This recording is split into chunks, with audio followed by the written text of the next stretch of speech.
स्वागत है साथियों, एक बार फिर से आप लोगों का आपके अपनी YouTube channel career India industrial में। आज की वीडियो का जो टॉपिक है हमारा वो इस पे बहुत लोगों ने रिकमेंड किया कि इस पे सर एक वीडियो बनाई जाए। जो भी इंडस्ट्री में काम कर रहे हैं इस टॉपिक पे उनका ध्यान कहीं ना कहीं ज़रूर जाता है। तो आइए शुरू करते हैं हम अपने इस वीडियो का, जिसका टॉपिक है CNC BMC HMC सेटर और प्रोग्रामर की जो सैलरी है, करियर ग्रोथ है और जॉब की अवेलेबिलिटी क्या है इंडियन इंडस्ट्री में। तो सबसे पहले हम बात करेंगे CNC प्रोग्रामर और सेटर के बारे में। तो CNC प्रोग्रामर और सेटर की जो कैटेगरी है मैंने कैटेगराइज कर रखा है, ये मेरा अपना ओपिनियन है। तो देखिए, जैसे कि हम चलते हैं अपने वाइट बोर्ड की तरफ। ये कैटेगरी और सेटर को मैंने 3 कैटेगरी में इस वजह से डिवाइड किया है कि कुछ जो इनिशियल टाइप के सेटर होते हैं, अभी जस्ट ही एज ए मतलब स्किल्ड ऑपरेटर से अभी सेटिंग कर रहे हैं, जिनकी एक्सपीरियंस लगभग 2 से 3 साल होता है और थोड़ा मोड़ा करेक्शन करना जान गए हैं, या फिर टूलिंग इंसर्ट वगैरह लगाना जानते हैं, ऑफसेट वगैरह करेक्शन करना जान जाते हैं, या थोड़ा बहुत चेंज ओवर में भी इन्वॉल्वमेंट देने लगे हैं। तो उनकी जो सैलरी होती है नियर अबाउट वो ऑपरेटर की सैलरी से 1-2 हज़ार आसपास ही होती है। अब बढ़ते हैं हम अपने अगली कैटेगरी की तरफ। वो सेटर जो ऑलरेडी 2 से 5 साल के आसपास एक्सपीरियंस हो चुका है और वो एज ए लाइन लीडर के रूप में या फिर अपने काम को इंडिपेंडेंटली वर्क कर सकता है, और वर्क करने के साथ साथ वो जो ऑपरेटर है दूसरे ऑपरेटर को भी ट्रेन कर सकता है, और सेटअप चेंज हो रहा है तो सेटअप चेंज कर लेता है, ऑफसेट दे लेता है और वर्क कोऑर्डिनेट वगैरह की सेटिंग कर लेता है। तो इस टाइप के जो हमारे सेटर होते हैं उनकी जो सैलरी होती है नियर अबाउट वो 15,000 से 18,000 के बीच में लाई करती है। अब हम बढ़ते हैं अपने तीसरे कैटेगरी की तरफ। तीसरे कैटेगरी में वो आते हैं जिनका एक्सपीरियंस 5 से 10 साल हो जाता है और वो नया प्रोग्राम बना लेते हैं।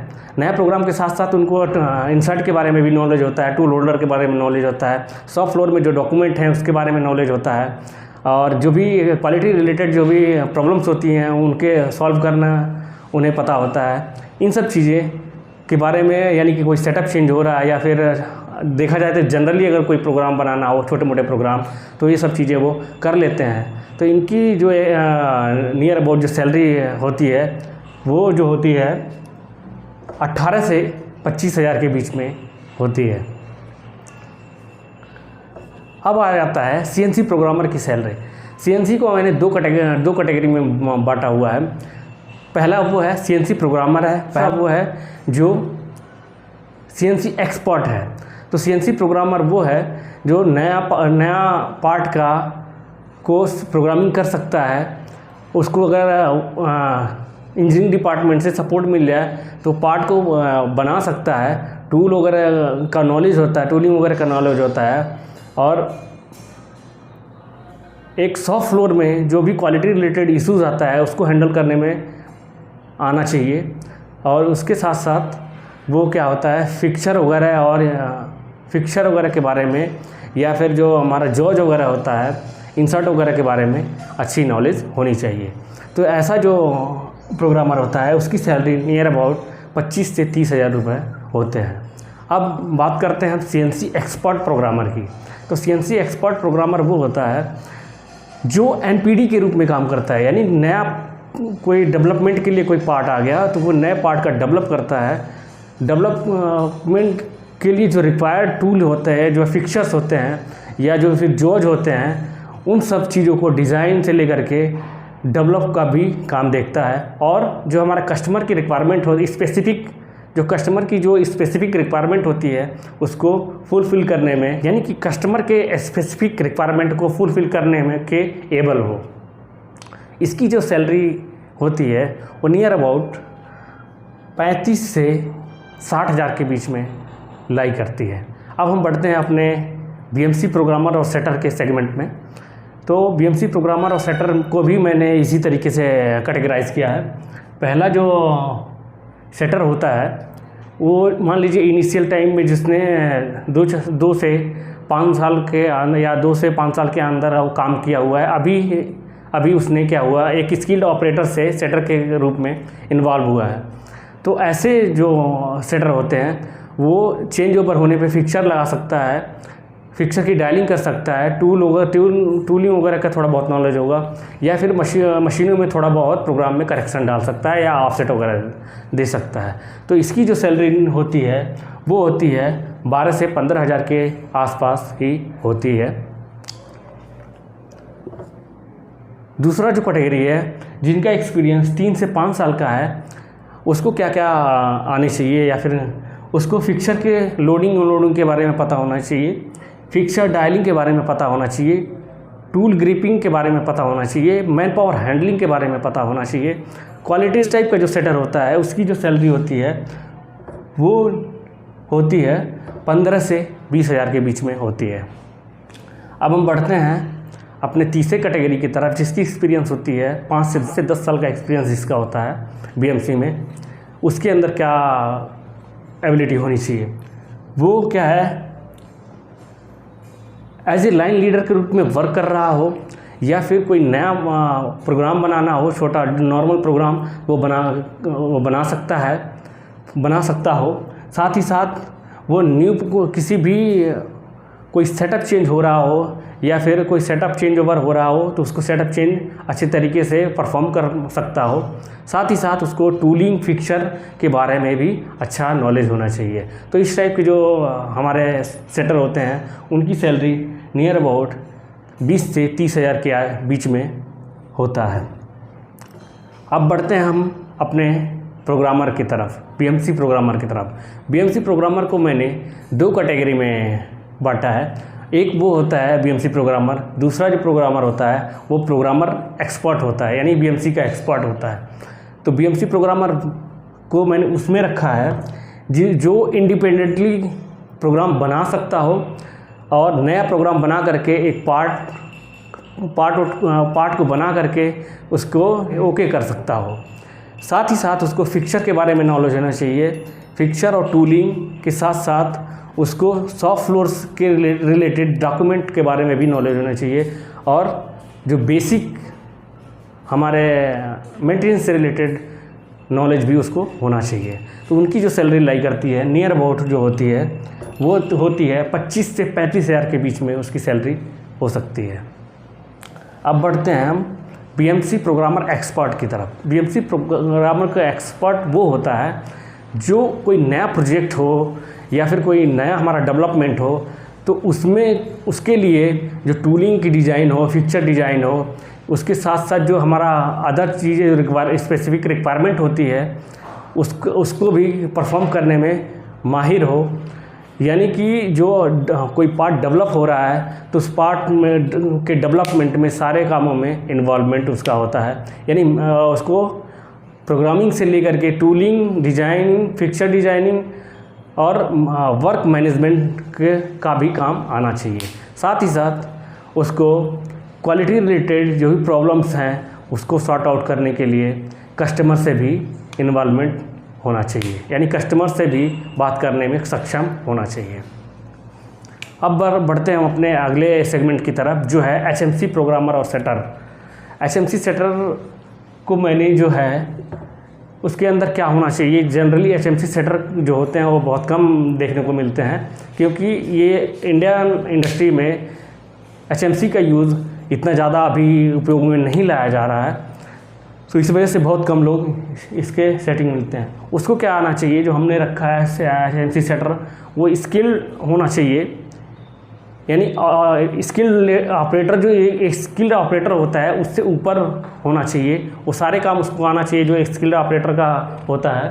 साथ ही साथ वो ऑफसेट देने में, प्रोग्राम का करेक्शन करने में या फिर चेंज ओवर करने में, कोई भी सेटअप चेंज हो रहा है उससे चेंज ओवर करने आना चाहिए। अब बढ़ते हैं हम एचएमसी प्रोग्रामर को। एचएमसी प्रोग्रामर को भी मैंने 2 कैटेगरी में बांटा है। पहला एचएमसी प्रोग्रामर वो होता है जो सॉफ्टवेयर पे काम करता है, कोई सेटअप चेंज हो रहा है या कोई सेटअप चेंज के साथ साथ उसको टूलिंग्स की नॉलेज होनी चाहिए, फिक्सर की नॉलेज होनी चाहिए, सॉफ्टवेयर में जो डॉक्यूमेंट है उससे रिलेटेड उसको नॉलेज होनी चाहिए। और जो इस टाइप का जो प्रोग्रामर होता है उसकी जो सैलरी होती है वो नियर अबाउट होती है 30 से 60 हज़ार के बीच में लाई करता है। अब बढ़ते हैं हम HMC प्रोग्रामर जो एक्सपर्ट होता है। तो HMC प्रोग्रामर एक्सपर्ट के अंदर NPD होना चाहिए, यानी NPD करने में माहिर होना चाहिए। न्यू पार्ट का डेवलपमेंट हो रहा है तो वो उसको कर सकता हो, फिक्चर डिज़ाइनिंग के बारे में उसे पता हो, टूलिंग का एक्सपर्ट हो, उसके साथ साथ जो भी हमारे डेवलपमेंट में जो डॉक्यूमेंट्स का ज़रूरत पड़ती है उसके बारे में उसका पूरी नॉलेज हो, कस्टमर के स्पेसिफिक रिक्वायरमेंट को कंप्लीट करने में माहिर हो। ऐसे जो हमारे HMC प्रोग्रामर होते हैं उनकी जो सैलरी होती है वो 60,000 से 1 लाख तक मिलती है। अब हम कंक्लूजन पे ये निकलते हैं, लास्ट में हम बात कर लेते हैं कि जॉब की अवेलेबिलिटी क्या है। तो इंडियन इंडस्ट्री में जो जॉब की अवेलेबिलिटी है वो CNC की जॉब की अवेलेबिलिटी अब्रॉड है। हर जगह आपको जो भी इंडस्ट्रियल एरिया है वहाँ पे CNC की जॉब बड़े इजीली मिल जाएगा, क्योंकि ये बहुत ही एक छोटी सी कंपनी से लेकर के बड़ी कंपनी में हर जगह ये अवेलेबल होती हैं। BMC का भी लगभग आपको हर जगह देखने को मिल जाएगा। एज़ कम्पेयर टू CNC ये थोड़ा कम है, बट आज के टाइम पे ये काफ़ी ग्रो कर रहा है और लगभग बहुत ज़्यादा मात्रा में कंपनियां इसको यूज़ करना शुरू कर दी हैं। अब बात करते हैं HMC का। तो HMC ये क्या है, बहुत ही कॉस्टली पड़ता है। इसकी जो टूलिंग और मशीन का कॉस्ट होता है बहुत हाई होता है एज़ कम्पेयर टू CNC और BMC, क्योंकि 1 करोड़ से लेकर के ये नियर अबाउट 10 करोड़ तक की मशीनें अवेलेबल होती हैं और ये इसका उपयोग कंपनियाँ करती हैं जिनका टर्नओवर बहुत ज़्यादा होता है। अब बात करते हैं हम कि जो इनकी जो सैलरी का जो गैप है वो सैलरी गैप इतना क्यों है। तो मोस्टली आप लोगों ने देखा होगा कि जो CNC होती है, CNC टर्निंग का जो सेटर और प्रोग्रामर होता है बहुत ज़्यादा मात्रा में लोग अवेलेबल हैं। इसका मेन फैक्टर ये भी है कि CNC में अगर जो वर्क होता है इतना डिफ़िकल्ट नहीं होता है। मेरा कहने का मतलब ये है एज़ कम्पेयर टू HMC और BMC उतना डिफ़िकल्टीज नहीं है। इसमें जो मशीनें यूज़ होती हैं, जो टूलिंग होती हैं as compared to HMC BMC उससे बहुत कम कॉस्ट होता है। यानी कि एक बार अगर मशीन ठुक जाती है तो बहुत ज़्यादा नुकसान नहीं होता है। बट अगर वही BMC का एक्सीडेंट हो जाता है तो उसकी जो BMC और HMC का अगर एक्सीडेंट होता है तो उसकी जो नुकसान होता है वो लाखों रुपए का नुकसान हो जाता है, क्योंकि इसमें जो टूलिंग यूज होती है वो एक टूलिंग का कॉस्ट जो होती है 3 से 4 लाख तक की होती है। और सेकंड पॉइंट ये है कि इसकी जो सेटिंग टाइम है, CNC की सेटिंग टाइम में इतना ज़्यादा टाइम नहीं लगता है, उसमें बहुत ज़्यादा सेटिंग की ज़रूरत नहीं पड़ती है या फिर बहुत ज़्यादा टूलिंग की ज़रूरत नहीं पड़ती है। बट HMC और BMC में जो टूल होते हैं वो बहुत ज़्यादा टूल का यूज़ किया जाता है। यानी कि लगभग एक मशीनों में ऐसी मशीनें अवेलेबल हैं जहाँ पर 100 टूल्स का यूज़ किया जाता है। तो इसमें जो टाइम लगता है सेटिंग में वो बहुत ज़्यादा टाइम लगता है और ये जो टास्क होता है और BMC सेटर का वो बड़ा टिपिकल होता है, डिफ़िकल्ट होता है, बहुत ज़्यादा टाइम टेकिंग होता है। इसलिए उसको इतनी ज़्यादा उसके लिए ही, उसके परफॉर्मेंस के लिए ही उसे इतनी सैलरी प्रोवाइड की जाती है। आई होप आप लोग समझ गए होंगे कि इतनी सैलरी का क्या है। अगर देखा जाए तो करियर ग्रोथ का अगर बात किया जाए कि आने वाले टाइम में किसमें ज़्यादा ग्रोथ है, तो मैं अगर ऑनेस्टली बोलूँ तो ग्रोथ हर फील्ड में है, वो चाहे CNC हो, BMC हो या HMC हो, हर जगह ग्रोथ है। क्योंकि इस समय भी जो ऐसा नहीं है कि CNC सेक्टर जो है वो थोड़ा सा लूज़ पड़ गया है या फिर धीमा पड़ गया, नहीं। आज के समय भी जो CNC सेक्टर है वो कम्पीट कर रही हैं HMC और क्या बोलते हैं BMC से, क्योंकि अभी जो टाइम है बहुत सारे मॉडिफिकेशन के साथ साथ CNC एडवांस लेवल की CNC मशीनें आ रही हैं जो BMC का भी और HMC का भी काम कर पा रही हैं CNC में, यानी कि ड्रिलिंग और मिलिंग का भी काम कर ले रही हैं। तो जहाँ भी हैं आप, जिस भी सेक्टर में हैं आप, वहाँ पे आप पूरे अच्छे से आप जॉब करिए, यानी कि पूरे मन से आप सीखिए उसको, अपने आप स्किल को डेवलप करिए। आप उसमें एक्सपर्ट बनिए, आपकी सैलरी ऑटोमेटिक आपके एक्सपर्ट के हिसाब से बढ़ती जाएगी। आई होप आप लोग समझ पाए होंगे हमारे इस आज वीडियो का जो भी हम कंक्लूज़न है। मिलते हैं आप लोगों से नेक्स्ट वीडियो में, तब तक के लिए जय हिंद।